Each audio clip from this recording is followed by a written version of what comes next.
Hi all, mid cap ഡോക്ടറിൻ്റെ post market and pre മാർക്കറ്റിലേക്ക് എല്ലാവർക്കും സ്വാഗതം. ഞാൻ ഇന്ന് പറയേണ്ടത് എന്താണെന്ന് ചോദിച്ചു കഴിഞ്ഞാൽ, ഇന്നലെ എന്താണ് പറഞ്ഞത്, വീഡിയോയിൽ എന്താണ് പറഞ്ഞത്, അത് തന്നെ ഉള്ളൂ ഇന്നും പറയാം. കാരണം മാർക്കറ്റിൽ നിലവിൽ ഒരു നെഗറ്റീവ് സെൻറ്റിമെൻറ്റ്സ് ആണ് ഇപ്പോഴും. ഇന്ന് രാത്രിയിൽ ട്രംപ്, എനിക്ക് നാളെ വെളുപ്പിനെയാണ് നമ്മുടെ ഇന്ത്യൻ സമയമായിട്ട് കമ്പയർ ചെയ്യുമ്പം നാളെ വെളുപ്പിനാണ് ട്രംപിൻ്റെ സ്പീച്ച്. എന്തൊക്കെയാണോ വിളിച്ചു പറയാൻ പോകുന്നത് ദൈവം തമ്പുരാന് മാത്രമേ അറിയത്തുള്ളൂ.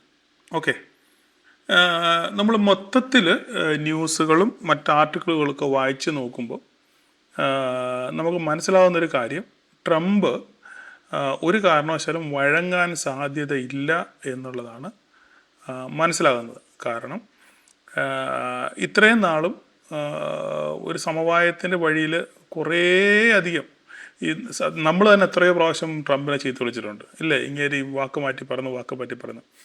അപ്പം അങ്ങനെ കുറേ പ്രാവശ്യം ആയതിന് ശേഷവും ഇതൊരു കരയ്ക്കെത്താത്തത് കൊണ്ട് കലശലായ ദേഷ്യം ട്രംപിനുണ്ട്. ഇതൊക്കെ എൻ്റെ ഭാഷ്യമാണ്. ഞാൻ എൻ്റെ യുക്തിയിലും ബുദ്ധിയിലും ഇതൊക്കെ വായിച്ചു കഴിയുമ്പോൾ എനിക്ക് മനസ്സിലാവുന്നൊരു കാര്യം, ഇതൊക്കെ ചിലപ്പോൾ അട്ടർ ഫൂളിഷ്നെസ് ആയിരിക്കാം, ബട്ട് ഞാൻ എൻ്റെ ഒരു വേർഷൻ അങ്ങ് പറയുകയാണ്.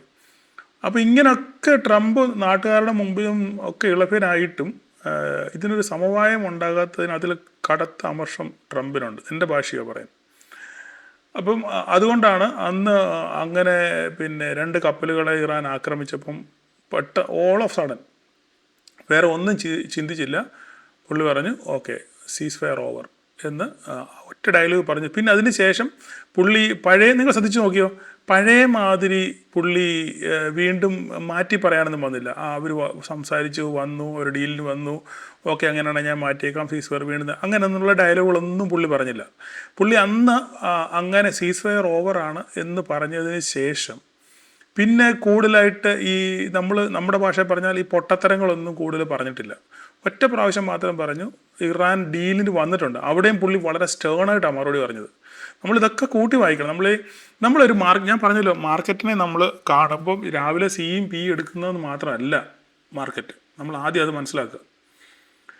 മാർക്കറ്റുകളെ നയിക്കുന്നത് ഒക്കെ ഡേറ്റകളുണ്ട്, പിന്നെ സ്റ്റോക്കുകളുണ്ട്, ഒക്കെ ശരിയാണ്. പക്ഷേ മാർക്കറ്റിനെ ഏറ്റവും കൂടുതൽ മൂവ് ചെയ്യിക്കുന്നത് ന്യൂസുകളാണ്. പ്രത്യേകിച്ച് മദർ മാർക്കറ്റായ അമേരിക്കയിൽ നിന്ന് വരുന്ന ന്യൂസിന് സ്റ്റോക്ക് മാർക്കറ്റിൽ വളരെയധികം ഇമ്പോർട്ടൻസ് ഉണ്ട്. അപ്പോൾ നമ്മൾ ആ കാര്യം, അതുകൊണ്ടാണ് ഞാൻ എപ്പോഴും പറയുന്നത്, നമ്മളെപ്പോഴും ന്യൂസ് അപ്ഡേറ്റഡ് ആയിരിക്കണം, ന്യൂസിനകത്തിൽ വളരെ അവെയർ ആയിരിക്കണം. ഞാൻ പറയുന്നതിൻ്റെ പ്രധാനപ്പെട്ട കാര്യം അതാണ്. ഓക്കെ, അപ്പം പിന്നെ ഒരു പ്രാവശ്യം ഒറ്റ പ്രാവശ്യം മാത്രം ട്രംപ് പറഞ്ഞു. എന്താ പറഞ്ഞത്? ഓക്കെ, അവർ ഡീലിന് വന്നു, ഒരു കരാർ വേണമെന്ന് പറഞ്ഞ് അവരെന്നെ സമീപിച്ചിട്ടുണ്ട്, പക്ഷെങ്കിൽ സീസ് ഫയർ ഇല്ല, അങ്ങനെ പറ്റി ചിന്തിക്കുകയേ വേണ്ടെന്ന് പുള്ളി ക്ലിയർ ആയിട്ട് തീർത്ത് പറഞ്ഞു. പഴയ സ്വഭാവത്തിനാണെന്നുണ്ടെങ്കിൽ പുള്ളി മാറ്റി പറയുമായിരുന്നു. അപ്പം ഇത് അടിക്കുക എന്നുള്ളതിൽ ലക്ഷ്യം മാത്രമാണ് നിലവിൽ. ഇതിനൊരു ശാന്തത വരുന്ന, അല്ലെങ്കിൽ ഒരു പരിഹാരം കാണണമെന്ന് വളരെ ശക്തമായ ആഗ്രഹം ആർക്കുണ്ട്? ട്രംപിനുണ്ട്. ഒന്നാമത്തെ കാര്യം അത്. രണ്ടാമത്തെ കാര്യം, ഇന്ന് രാവിലെ നല്ല രീതിയിൽ അടിച്ചു. ഇറാനെ നല്ല രീതിയിൽ അടിച്ചു. ഇന്നലെയും അടിച്ചു. പക്ഷേ അതിന് തക്ക ഒരു റെസ്പോണ്ട്, ഞാൻ ഇന്നലെ പറഞ്ഞ പോലെ തന്നെ അതിന് തക്ക ഒരു റെസ്പോണ്ട് ഇറാൻ്റെ ഭാഗത്തു നിന്ന് ഉണ്ടായിട്ടില്ല. അപ്പോൾ ദാറ്റ് മീൻസ് അത് സൂചിപ്പിക്കുന്നത്, ട്രംപ് പറയുന്ന പോലെ തന്നെ അവരുടെ ഏകദേശം ആവനാഴിയിലുള്ള സാധനങ്ങളെല്ലാം തീർന്നു എന്നാണ് ട്രംപ് പറയുന്നത്. കാരണം അത് നമ്മൾ ഏറെക്കുറെ വിശ്വസിക്കേണ്ടിയിരിക്കുന്നു. കാരണം എന്താണ്? പഴയ മാതിരിയുള്ള ഒരു അഗ്രസീവായിട്ടുള്ള ഒരു പ്രതികരണം ഇറാൻ്റെ ഭാഗത്തു നിന്ന് ഉണ്ടാകുന്നില്ല. ഞാൻ പറഞ്ഞ ആശയങ്ങൾ മാത്രം, ഞാൻ എന്താ പറയുന്നുള്ള ആശയം മാത്രം നിങ്ങൾ ഉൾക്കൊള്ളുക. ഓക്കെ, അപ്പോൾ ഇത്രയുമാണ് നമ്മുടെ മുന്നിലുള്ള സാധനം. അപ്പം അവരുടെ വെടിയും പുകയും തീർന്നു, അവരുടെ കയ്യിലുള്ള സാധനങ്ങൾ തീർന്നു, അല്ലോ ഇനി അടുത്ത വേറെ എന്തെങ്കിലും ഒരു പ്ലാൻ ഇറാൻ ഉണ്ടോ എന്നുള്ള കാര്യങ്ങളൊന്നും നമുക്ക് അറിയത്തില്ല. ഇനിയിപ്പം അടുത്തൊരു സ്റ്റെപ്പ്, ഇറാൻ ഇനി പ്രതികരിക്കുകയാണെന്നുണ്ടെങ്കിൽ യമനിലുള്ള ഹൂത്തികളെ ഇവിടെയൊക്കെ വെച്ചിട്ട് ഉള്ള ഒരു വേറൊരു കടലെടുക്കുക, ബന്ദർ അബ്ബാസ്, അങ്ങനെ ഒരു കടലെടുക്കുകൂടുണ്ട്. അവിടെയും എന്തെങ്കിലുമൊക്കെ ഒരു ബ്ലോക്കേഡ് ഉണ്ടാക്കി വേറെ നാശകോശങ്ങൾ ഉണ്ടാക്കാനുള്ളൊരു പദ്ധതി അവർ തയ്യാറാക്കുന്നുണ്ട്. പക്ഷേ അത് എത്രത്തോളം സക്സസ് ആകും എന്നുള്ള കാര്യം നമുക്ക് അറിയത്തില്ല. ഇപ്പോഴും നമ്മൾ നോക്കിക്കഴിഞ്ഞാൽ ക്രൂഡിൻ്റെ പ്രൈസ് 79, 80, 81 റേഞ്ചിൽ തന്നെ നിൽക്കുകയാണ്. അവിടുന്ന് എങ്ങോട്ടും വിട്ടു മാറുന്നില്ല. That means there is an uncertainty. അവിടെ ഒരു അൺസർട്ടനിറ്റി ഉണ്ട്. നമുക്ക് വിശ്വസിക്കാൻ പറ്റാത്ത പല പ്രശ്നങ്ങളും നടക്കാൻ സാധ്യത ഉണ്ട് എന്ന് ഇപ്പോഴും മാർക്കറ്റ് വിശ്വസിക്കുന്നു. അതിനിടയിൽ ഇന്നലെ മെനഞ്ഞാന്ന് ഇന്നലെ അമേരിക്കയുടെ പല ഡേറ്റകളും വന്നു. പിന്നെ ബെറ്റർ ദാൻ എക്സ്പെക്റ്റഡ് എന്നൊക്കെയാണ്, പിന്നെ പ്രതീക്ഷിച്ചതിനേക്കാളും വളരെ നല്ല ഡേറ്റയാണെന്നൊക്കെ പറഞ്ഞ് വളരെ തള്ളി ആദ്യത്തെ ഒരു കയറ്റത്തിന് ഒറ്റ ക്യാൻഡിൽ മാത്രമേ മേലോട്ട് പോയുള്ളൂ. അതിനുശേഷം സാധനം മുഴുവൻ ഇടിച്ച് കുത്തി താഴോട്ട് വരും. കാരണം ഞാൻ ഇന്നലെ മെനഞ്ഞാന്ന്, അപ്പം ഞാൻ അന്നേ എപ്പോഴും ഞാനത് പറഞ്ഞു ഈ ഡേറ്റ ഒന്നും വിശ്വസനീയമായ ഡേറ്റ അല്ല എന്ന് ഞാൻ എൻ്റെ വീഡിയോയിൽ പറയുകയും ചെയ്തു. ഇന്നലെ അവരുടെ പിന്നെ ഫെഡ് ചെയർമാൻ വാഷ്, ഞാൻ ഇന്നലെ അതിൻ്റെ സ്ക്രീൻഷോട്ട് നമ്മുടെ ഗ്രൂപ്പിലിട്ടായിരുന്നു ഇല്ലേ, പുള്ളി തന്നെ പറഞ്ഞു ഇതൊന്നും ഇതൊന്നും കാൽക്കുലേറ്റ് ചെയ്തൊന്നും ശരിയായ രീതിയിലല്ല ഇത് കാൽക്കുലേറ്റ് ചെയ്തേക്കുന്നുള്ളത് വളരെ ക്ലിയർ ആയിട്ട് പുള്ളി ഓപ്പണായിട്ട് പറഞ്ഞു ഇല്ലേ. അപ്പോൾ അതിനു മുന്നേ തന്നെ പൊട്ടനായ നമുക്ക് മനസ്സിലായി അത് വേറെ, നമ്മൾ വെറും മരപ്പൊട്ടന്മാരാണ്, നമുക്ക് അത്ര വലിയ വിവരമോ ജ്ഞാനോ ബുദ്ധിയോ ഒന്നും ഇല്ലല്ലോ. എങ്കിലും നമ്മുടെ കുഞ്ഞു ബുദ്ധി വെച്ച് നമുക്കത് മനസ്സിലായി ഇത് വെറും മാനിപ്പുലേറ്റഡ് ഡേറ്റ ആണെന്നുള്ളത് നമുക്ക് മനസ്സിലായി. അത് അവർ ഊട്ടി ഉറപ്പിക്കുകയും ചെയ്തു. അപ്പോൾ ഞാൻ ഈ സംസാരിക്കുന്നത് കാര്യമായ കാര്യമാണ് സംസാരിക്കുന്നത്. ചിലപ്പം ഈ ചിലർ ലെവലിന് വേണ്ടി മാത്രം സാർ എന്ത് പറയുന്നു ലെവൽ നാളെ സി ആണ് പി ആണ് നാളെ മുകളിലോട്ട് പോകും കയറോട്ട് പോകും അത് കേൾക്കാൻ വേണ്ടി ആഗ്രഹിച്ചിരിക്കുന്ന പലരും എന്നെ കേൾക്കുന്നുണ്ടായിരിക്കും. പക്ഷേ അയ്യോ കഷ്ടം എന്ന് മാത്രമേ എനിക്ക് നിങ്ങളെക്കുറിച്ച് പറയാനുള്ളൂ. കാരണം നമ്മൾ മാർക്കറ്റിൽ നടക്കുന്ന അല്ലെങ്കിൽ ഗ്ലോബലി നടക്കുന്ന സംഭവവികാസങ്ങളെല്ലാം കൃത്യമായിട്ട് നമ്മൾ അറിയണം. നിങ്ങളൊരു ട്രേഡർ ആണെങ്കിൽ, ഞാൻ ഇത് ക്ലാസ്സിലൊക്കെ പറഞ്ഞിട്ടുള്ള കാര്യമാണ്, നിങ്ങളൊരു ട്രേഡർ ആണെന്നുണ്ടെങ്കിൽ അതൊരു ബിസിനസ്സാണ്. ഈ ട്രേഡിങ് ഒരു ബിസിനസ്സാണ്. ആ ബിസിനസ്സിന് വേണ്ടി നിങ്ങൾ എന്തൊക്കെയാണ് ചെയ്യുന്നത് ആ കാര്യങ്ങളൊക്കെ നിങ്ങൾ ഇതിനും വേണ്ടി ചെയ്യണം. ഓക്കെ, അപ്പം അത്രയും ഭാഗം പറഞ്ഞാൽ അവിടെ നിർത്തുകയാണ്, കൂടുതൽ സംസാരിക്കുന്നില്ല അതിനെപ്പറ്റി, വീണ്ടും നമ്മൾ വിഷയം വിട്ടു. അപ്പം ഇനിയിപ്പം നാളെ എന്താ സംഭവിക്കാൻ പോകുന്നത്? നാളെ രാവിലെ വരുന്ന സ്പീച്ച് ഒന്നാമത്തെ കാര്യം അത്. രണ്ടാമത്തെ കാര്യം ഇറാൻ്റെ റെസ്പോൺസ്, എങ്ങനെയാണ് ഇറാൻ റെസ്പോണ്ട് ചെയ്യുന്നതെന്നുള്ള ഒരു വലിയ ചോദ്യമാണ്. പിന്നത്തെ കാര്യം എന്ന് പറഞ്ഞു കഴിഞ്ഞാൽ മാർക്കറ്റിൽ നിലവിൽ നമ്മുടെ റിസൾട്ട് സീസൺ നാളെ വെള്ളിയാഴ്ചയാണ്, ലാസ്റ്റ് ഡേ ആണ്. റിലയൻസിൻ്റെ, HDFCയുടെ, ICICIയുടെ ഒക്കെ ഡേറ്റകൾ വരുന്ന ദിവസങ്ങളാണ്. അപ്പം ഈ കഴിഞ്ഞ 3 മാസം ഉണ്ടായ ക്രൂഡിനകത്തിലുണ്ടായ വർധനവ് ഇവരുടെയൊക്കെ റിസൾട്ടിനെ എങ്ങനെ ബാധിക്കും എന്നുള്ളത് വലിയ ഒരു ചോദ്യചിഹ്നമാണ്. ഇവരുടെ ബിസിനസ് അപ്ഡേറ്റ്സ് ഒക്കെ പുറത്ത് വരുന്നുണ്ട്, ഞങ്ങൾ ആനയാണ് ചേനയാണ് എന്നൊക്കെ പറഞ്ഞ് വലിയ തള്ളലുകൾ വരുന്നുണ്ട്. പക്ഷേ ഇതിൻ്റെ റിയാലിറ്റി എന്താണെന്ന് റിയലായിട്ട് റിസൾട്ട് വരുമ്പോൾ മാത്രമേ അറിയത്തുള്ളൂ. അപ്പോൾ അതിനകത്ത് തന്നെ അങ്ങോട്ടും ഇങ്ങോട്ടും ഏറ്റക്കുറച്ചിലും അങ്ങോട്ട് കയറ്റി വെച്ച് ഇങ്ങോട്ട് കയറ്റി വെച്ച് പ്രൊവിഷനും മറ്റേത് എന്ന് പറഞ്ഞ് പല കാര്യങ്ങളും അത് കാണിക്കും. എങ്കിലും ഇത് അനലിസ്റ്റുകൾ വായിച്ച് നോക്കുമ്പോൾ അവർക്ക് കൃത്യമായിട്ട് കാര്യം മനസ്സിലാവും. ഓക്കെ, അപ്പോൾ ഈ തള്ളലിനനുസരിച്ചുള്ള റിസൾട്ടുകളാണോ വരുന്നത് എന്നുള്ളത് വലിയൊരു നമ്മുടെ മുന്നിൽ ചോദിച്ചാൽ അതായിരിക്കും നമ്മുടെ ഇന്ത്യൻ മാർക്കറ്റിനെ മുന്നോട്ട് നയിക്കാൻ പോകുന്നത്. ഈ പറയുന്ന റിസൾട്ടുകളൊക്കെ ആയിരിക്കും. അപ്പം ഈ ആഴ്ച ഞാൻ ക്ലിയറായിട്ട് എനിക്കിത് ഈ ആഴ്ച തന്നെ പല ഭീമന്മാരുടെ റിസൾട്ടുകളൊക്കെ വരുന്നുണ്ട്. ജസ്റ്റ് ഓക്കെ വരുന്നുണ്ട്, അങ്ങനെയാണ് ഞാൻ കേട്ടത്. അങ്ങനെയാണെന്നുണ്ടെങ്കിൽ നമുക്ക് തിങ്കളാഴ്ച മാർക്കറ്റ് ഓപ്പൺ ചെയ്യുമ്പം എന്തെങ്കിലും രീതി വൺ സൈഡ് ഒരു മൂവ്മെൻറ്റ് കിട്ടാനുള്ള സാധ്യത ഉണ്ട്. അപ്പോൾ നിങ്ങൾക്ക് വേണമെങ്കിൽ ഹെഡ്ജിങ് സ്ട്രാറ്റജിയൊക്കെ നിങ്ങൾക്ക് വേണമെങ്കിൽ പരീക്ഷിക്കാം. നാളെ മാർക്കറ്റ് അവസാനിക്കുമ്പോൾ വേണമെങ്കിൽ പറഞ്ഞ് എടുത്ത് വെച്ച് ചിലപ്പം എന്തെങ്കിലും കിട്ടിയാലായി. ജസ്റ്റ് ഞാൻ പറഞ്ഞത് മാത്രമേ ഉള്ളൂ, നമ്മൾ അതിനെപ്പറ്റി നേരത്തെ കൂടുതൽ സംസാരിച്ചിട്ടുണ്ട്. അപ്പോൾ ഇനി കൂടുതൽ അതിനെപ്പറ്റി വർത്തമാനം പറയുന്നില്ല. അപ്പോൾ ഈ നാളെ മാർക്കറ്റിൽ ഇന്നലെ ഞാൻ അതേ പറഞ്ഞ കാര്യം 24,000 എന്ന് പറയുന്ന കട്ട സപ്പോർട്ടിൽ മാർക്കറ്റ് ഇപ്പോഴും നിൽക്കുകയാണ്. 24,000 ഇന്നും 24,000 എത്തിയില്ല എങ്കിലും 24,50 വരെ മാർക്കറ്റ് ഇന്ന് വന്നു. 24,50 വരെ വന്നു മാർക്കറ്റ്. അപ്പം 24,000 മാർക്കറ്റ് എത്തുമോ? സത്യം പറഞ്ഞാൽ ഞാൻ ഇന്ന് 24,000 പ്രതീക്ഷിച്ചു. 24,000 താഴെ മാർക്കറ്റ് എത്തും ഇന്നലെ ഞാൻ പ്രതീക്ഷിച്ചു. മാർക്കറ്റ് 24,000 താഴെ എത്തും എന്നായിരുന്നു എൻ്റെ പ്രതീക്ഷ. അത് ഇന്നലെ നടന്നില്ല. 24,000 ഓൾമോസ്റ്റ് ഇന്നലെ 24,000 വരെ വന്നതിന് ശേഷം തിരിച്ചു പോയി. ഇന്നും ഏകദേശം 23,50 വരെ വന്നു. അതിനുശേഷം ചെറിയൊരു തിരിവ് ഉണ്ടായി.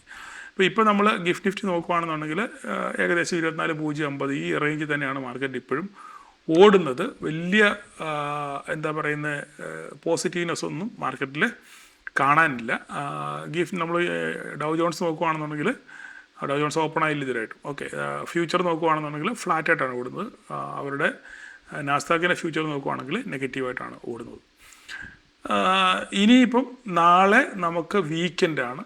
വീക്കെൻഡിൽ ഈ ഇത്രയും റിസൾട്ടുകൾ വരുന്നത് കൊണ്ട് ഒരു പക്ഷെങ്കിൽ പൊസിഷൻസ് ഒന്നും ഹോൾഡ് ചെയ്യാൻ ഒരു പക്ഷെങ്കിൽ സാധ്യത വളരെ കുറവാണ്. അതുകൊണ്ട് ഒരു പക്ഷെങ്കിൽ നാളെ ഉച്ച കഴിഞ്ഞതിന് ശേഷം വേറെ പോസിറ്റീവ് ന്യൂസുകളൊന്നും വന്നില്ല എങ്കിൽ മാർക്കറ്റ് ഒരു പക്ഷെങ്കിൽ താഴോട്ട് ഇറങ്ങി വരാനുള്ള സാധ്യത ഉണ്ട്. എന്തായാലും നാളെ മാർക്കറ്റ് ഓപ്പൺ ചെയ്യട്ടെ. ഇപ്പോൾ നമ്മളിരുന്ന് ഇനിയും മാർക്കറ്റ് ഓപ്പൺ ചെയ്യാൻ 14 മണിക്കൂറുണ്ട്. അപ്പോൾ അത് നമ്മളിപ്പോഴേ ഇവിടെ നിന്ന് പറഞ്ഞിരുന്ന യാതൊരു കാര്യമില്ല.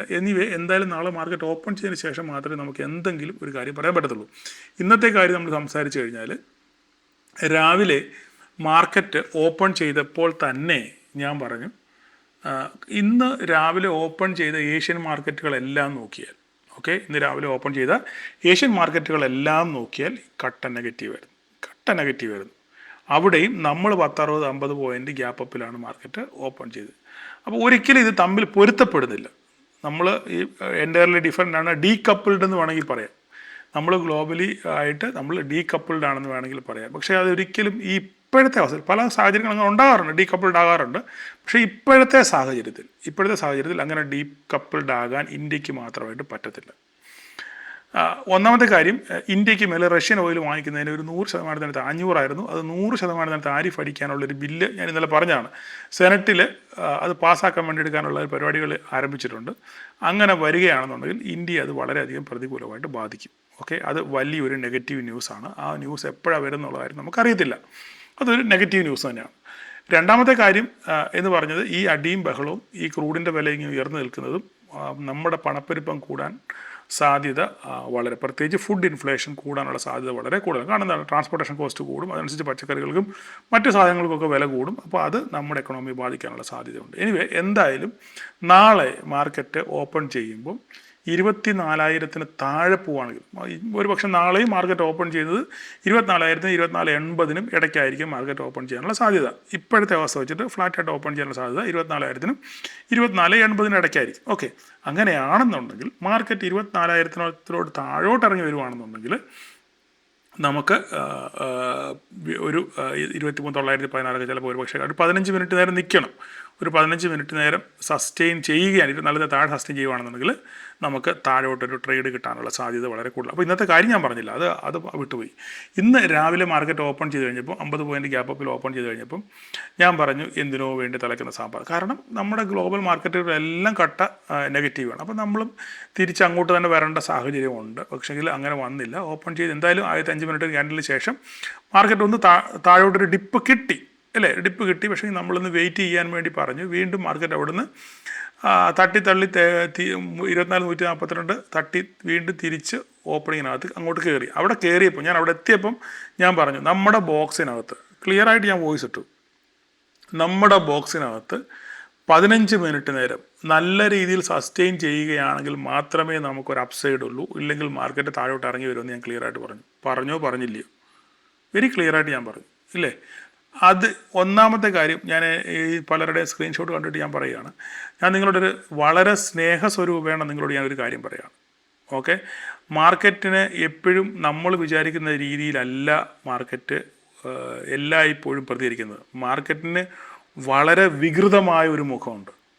ആ വികൃതമായ മുഖം കണ്ട പലരും ഇന്ന് എന്നെ കേൾക്കുന്നുണ്ട്. അപ്പം ഞാൻ എപ്പോഴും നിങ്ങളോട് പറയുന്ന പോലെ തന്നെ മാർക്കറ്റിന് ഒരു മറുവശം ഉണ്ട്. ഇതിലൊരു മറുവശമാണ്. ഇന്ന് നിങ്ങൾക്ക് പ്രോഫിറ്റ് കിട്ടി, സന്തോഷം. നാളെ പ്രോഫിറ്റ് കിട്ടുമ്പോൾ സന്തോഷം. ഇന്നലെ നിങ്ങൾക്ക് കിട്ടി, സന്തോഷം. പക്ഷെങ്കിൽ ഈ സന്തോഷം നിങ്ങൾക്ക് നിലനിർത്തണമെന്നുണ്ടെങ്കിൽ ഇതിന് ഒരു മറുവശം ഉണ്ട് എന്നുള്ളൊരു കാര്യം നിങ്ങൾ ഒരു കാരണവശാലും മറന്നു പോകരുത്. അപ്പോഴും ഈ ചിരി നിങ്ങളുടെ മുഖത്ത് കാണണം. മനസ്സിലായി? അതുകൊണ്ടാണ് ഞാൻ നിങ്ങളോട് എപ്പോഴും പറയുന്നത്, ന്യായം 2-3 ക്യാൻഡിൽ കിട്ടുമ്പം നിങ്ങൾക്ക് മാന്യമായ പ്രോഫിറ്റ് കിട്ടിയാൽ നിങ്ങളവിടെ നിന്ന് ഇറങ്ങി മാറണം. അതിനുശേഷം മാർക്കറ്റ് പൊട്ടിത്തകർന്നാലും ഒരു വിഷയമുള്ള കാര്യമല്ല എന്ന് ഞാൻ എപ്പോഴും എന്തുകൊണ്ടാണ് പറയുന്നത് ചോദിച്ചു കഴിഞ്ഞാൽ, ഇതിൻ്റെ മറുവശം കാണുമ്പോഴും ഈ ചിരി മായാതെ തന്നെ നിങ്ങളുടെ മുഖത്ത് നിൽക്കാൻ വേണ്ടിയാണ് ഞാനീ പറയുന്നത്. അപ്പോൾ ഇന്ന് രാവിലെ തന്നെ 9:45 ആയപ്പം 9:30 ആയപ്പോൾ തന്നെ നിങ്ങൾക്ക് ഇവിടുന്ന് എടുത്തവർക്ക്, രാവിലെ ഞാൻ എടുക്കാൻ പ്രോത്സാഹിപ്പിക്കുകയല്ല, ബട്ട് ഫസ്റ്റ് 5 മിനിറ്റ് ക്യാൻഡിലിൽ ഇവിടുന്ന് റിജക്ഷൻ കണ്ടപ്പോൾ തന്നെ നിങ്ങൾ ട്രേഡ് എടുത്തവർക്ക് ഒരു പക്ഷെങ്കിൽ, കാരണം ഈ ഒരു ഫസ്റ്റ് 5 മിനിറ്റ്സ് ക്യാൻഡിലിന് നെക്സ്റ്റ് ക്യാൻഡിൽ കണ്ടാൽ ഒരു എക്സ്പീരിയൻസ് ട്രേഡറിന് അറിയാം മാർക്കറ്റ് ഒരു പക്ഷേ താഴോട്ട് ഇറങ്ങാനുള്ള സാധ്യത. അങ്ങനെയാണെങ്കിൽ ഒരു പക്ഷേ ഒരു മാന്യമായ ലാഭം കിട്ടാനുള്ള സാധ്യത ഉണ്ടായിരുന്നു. അത് കിട്ടിയവർ ഞാൻ പറഞ്ഞു, നിങ്ങളത് കിട്ടുക, നിങ്ങൾ വീട്ടിൽ പോകുന്നതായിരിക്കും നല്ലത് എന്ന് ഞാൻ പറഞ്ഞു. അങ്ങനെ പോയവർ ധാരാളം ആൾക്കാരുണ്ട്. അതിനുശേഷം മാർക്കറ്റ് വീണ്ടും മുകളിലോട്ട് പോയി. വീണ്ടും ഇവിടെ എത്തിയപ്പോൾ ഞാൻ പറഞ്ഞു നിങ്ങളോട്, അല്ലേ, ക്ലിയറായിട്ട് ഞാൻ പറഞ്ഞു, മാർക്കറ്റ് ഇവിടെ 15 മിനിറ്റ് നേരം ഇതിനകത്ത് സസ്റ്റെയിൻ ചെയ്തെങ്കിൽ മാത്രമേ നമുക്ക് അപ്സൈഡ് ഉള്ളൂ, ഇല്ലെങ്കിൽ മാർക്കറ്റ് താഴെ ഇറങ്ങി വരും. ക്ലിയറായിട്ട് എൻ്റെ വീഡിയോ റിജക്ഷൻ ക്യാൻഡിൽ എങ്ങനെ ട്രേഡ് എടുക്കാമെന്ന വീഡിയോ കണ്ടവർക്ക് ക്ലിയറായിട്ട് മനസ്സിലാവും. ഇവിടെ നിങ്ങൾക്കൊരു ട്രേഡുണ്ട്, മാന്യമായ സ്റ്റോപ്പ് ലോസ് ഉണ്ട്, ചെറിയ സ്റ്റോപ്പ് ലോസ് ആണ്. നിങ്ങൾക്കൊരു ട്രേഡ് ഓപ്പർച്യൂണിറ്റി ഉണ്ട്. SL അടിച്ചാലും മാന്യമായിട്ടുള്ള ലോസ് മാത്രമേ വരത്തുള്ളൂ. എല്ലാം വെരി ക്ലിയർ അല്ലേ? ഒരു ട്രേഡ് ഓപ്പർച്യൂണിറ്റി നിങ്ങൾക്ക് ഇവിടെ നിന്ന് നോക്കിയാൽ നിങ്ങൾക്ക് മാന്യമായ രീതിയിലൊരു പ്രോഫിറ്റ് കിട്ടാനുള്ള അവസരം നിങ്ങൾക്കുണ്ടായിരുന്നു. ഞാൻ കൂടുതലൊന്നും പറയുന്നില്ല, നിങ്ങൾ കമൻറ്റ് ചെയ്യുക. ഓക്കെ, അപ്പോൾ അതുകൊണ്ട് മാർക്കറ്റിൻ്റെ ക്രൂരമുഖം കാണാൻ ഇടവരാതെ മാന്യമായി കിട്ടിയാൽ അതും കൊണ്ട് നിങ്ങൾ മാറി നിന്ന് പിന്നെ മാർക്കറ്റിനെ വീക്ഷിക്കാനാണ് ഞാൻ ആഗ്രഹിക്കുന്നത്, ഞാൻ താല്പര്യപ്പെടുന്നത്. ഓക്കെ, അത് നിങ്ങളിലേക്ക് പകർത്തണമെന്നാണ് എൻ്റെ ആഗ്രഹം. അത് കുറച്ചൊക്കെ പേര് പകർത്തുന്നുണ്ട്, ചിലരൊക്കെ പേര് ഇപ്പോഴും വഴിവിട്ട രീതിയിലാണ് പോകുന്നത്. എനിവേ, എന്തായാലും എനിക്ക് നിങ്ങളോട് പറയാനുള്ള ഒറ്റ കാര്യമേ ഉള്ളൂ. നാളെ ഈ മാർക്കറ്റ് ഇവിടെ കാണും. നിങ്ങൾ മാർക്കറ്റിലുണ്ടോ എന്നുള്ളത് നിങ്ങളോട് തന്നെ ചോദിക്കുക. ഓക്കെ, അപ്പോൾ ഞാൻ പറഞ്ഞു, നാളെ മാർക്കറ്റ് ഓപ്പൺ ചെയ്തതിന് ശേഷം 24,80-നും 24,000-നും ഇടയ്ക്കാണ് മാർക്കറ്റ് ഓപ്പൺ ചെയ്യുന്നതെങ്കിൽ നിങ്ങൾക്ക് മാർക്കറ്റ് 24,000-ലോട്ട് ഇറങ്ങി വരുവാണെന്നുണ്ടെങ്കിൽ എങ്ങോട്ടാണ് മാർക്കറ്റ് ബ്രേക്ക് ചെയ്യുന്നത് ആ സ്ഥലത്തോട്ട് മാർക്കറ്റ് പോകും. പക്ഷേങ്കിൽ നമുക്ക് മോളി ബോക്സ് ഉണ്ട്, ആ ബോക്സ് ഇപ്പോഴും വാലിഡാണ്. 24,142 എന്ന് പറഞ്ഞ റെസിസ്റ്റൻസ് നമ്മുടെ കയ്യിലുണ്ട്. താഴെ നമുക്ക് 24,000 ഉണ്ട്. നാളെ മാർക്കറ്റ് ഓപ്പൺ ചെയ്തതിന് ശേഷം നമുക്ക് എന്ത് വേണം എന്ന് തീരുമാനിക്കാം. ബാക്കി വേറെതിനെപ്പറ്റി ഒന്നും ഞാൻ കൂടുതൽ പറയുന്നില്ല. പിന്നെ ഞാൻ ബാങ്ക് നിഫ്റ്റി എപ്പോഴും പറയുന്നതല്ലേ, നമുക്ക് മിഡ് ക്യാപ്പിനെ കൂടി ജസ്റ്റ് ഞാനൊന്ന് പറഞ്ഞേക്കാം. മിഡ് ക്യാപ്പിൽ നമ്മളൊരു സംഭവം നോക്കുകയാണെന്നുണ്ടെങ്കിൽ ഞാൻ പിന്നെ മിഡ് ക്യാപ്പിൽ നിഫ്റ്റി മിഡ് ക്യാപ്പിൽ നിങ്ങൾ നോക്കിക്കഴിഞ്ഞാൽ എൻ്റെ ഡേ ക്യാൻഡിൽ നോക്കുകയാണെന്നുണ്ടെങ്കിൽ നിങ്ങൾക്ക് അറിയാം ഇത് ഓൾ ടൈം ഹൈ ആണ്. അപ്പം ഈ ഓൾ ടൈം ഹൈ നിൽക്കുന്ന മിഡ് ക്യാപ്പിനെ നമ്മൾ വളരെയധികം സൂക്ഷിക്കണം. കാരണം എന്ന് പറഞ്ഞു കഴിഞ്ഞാൽ ഏതെങ്കിലും കാരണവശാൽ ഒരു നെഗറ്റീവ്സ് മാർക്കറ്റിൽ ഉണ്ടായിക്കഴിഞ്ഞാൽ ആദ്യം നല്ലപോലെ പൊട്ടാൻ പോകുന്നത് മിഡ് ക്യാപ്പ് ആയിരിക്കും. കാരണം ഇത്രയും പ്രതിസന്ധിയുടെ നടുവിലും BSE എന്നൊരു ഒറ്റ ചതിയെന്ന് അങ്ങനെ വിളിക്കാൻ പറ്റത്തില്ല, ഒറ്റ ഒരു സ്റ്റോക്കിൻ്റെ ബലത്തിൽ ഇത്രയും മാർക്കറ്റ് കയറിപ്പോയി. ഇപ്പം അദ്ദേഹം അവിടുന്ന് പതുക്കെ താഴോട്ട് വീണുകൊണ്ടിരിക്കുക. നിങ്ങൾക്ക് കണ്ടാലും മനസ്സിലാക്കാം. കണ്ടോ, ഞാനിവിടെ ഒരു സംഭവം പണ്ടേ വരച്ചിട്ടിരുന്നു, കൃത്യമായിട്ട് അത് ഓൾമോസ്റ്റ് ഇവിടെ എത്തി, ഓൾമോസ്റ്റ് ഈ പോയിന്റിലെത്തി. അപ്പം ഇന്ന് BSE ഇത്രയും വീണെങ്കിലും മിഡ് ക്യാപ്പ് പിടിച്ച് നിന്നതിൻ്റെ പ്രധാനപ്പെട്ട ഒരു കാര്യം ഡിക്സൺ ടെക്നോളജി ആയിരുന്നു. ഡിക്സൺ എന്ന് ഏകദേശം 6% ഇന്ന് മോളോട്ട് കയറി. അതായിരുന്നു ഇന്ന് ആരെ പിടിച്ചു നിർത്തിയത്, മിഡ് ക്യാപ്പിനെ പിടിച്ചു നിർത്തിയത്. അതുപോലെ ഹീറോ മോട്ടോകോപ്പും പോസിറ്റീവായിരുന്നു. ബാക്കി അപ്പോൾ അവർ നല്ല രീതിയിൽ പിന്നെ നമ്മളുടെ ഡിക്സൺ പെർഫോം ചെയ്തുകൊണ്ടാണ് BSE വീണിട്ടും മിഡ് ക്യാപ്പിനെ പിടിച്ചു. എന്നാലും വലിയ രീതിയിൽ നിന്ന് പോയില്ല, ഫ്ലാറ്റ് നോട്ടായിരുന്നു 21, അല്ലെങ്കിൽ നല്ല രീതിയിൽ പൊട്ടണ്ടായിരുന്നു. ഡിക്സൺ ന്യൂട്രലായിരുന്നെങ്കിൽ ഇന്ന് മിഡ് ക്യാപ്പ് നല്ല രീതിയിൽ പൊട്ടിയേനെ. അപ്പോൾ ഇനി അടുത്ത ദിവസങ്ങൾ എങ്ങനെ പ്രതികരിക്കുന്നുള്ളതായിരുന്നു നമുക്കറിയത്തില്ല. എനിവേ, എന്തായാലും നോക്കി കണ്ട് നിങ്ങൾ ട്രേഡ് ചെയ്യാൻ ശ്രമിക്കുക. വേറെ കൂടുതലൊന്നും പറയാനുള്ള സമയം ഒത്തിരി പോയി. ഓക്കെ, അപ്പം നാളെ എല്ലാവർക്കും ഒരു പ്രോഫിറ്റബിൾ ഡേ ആശംസിക്കുന്നു. Thank you all.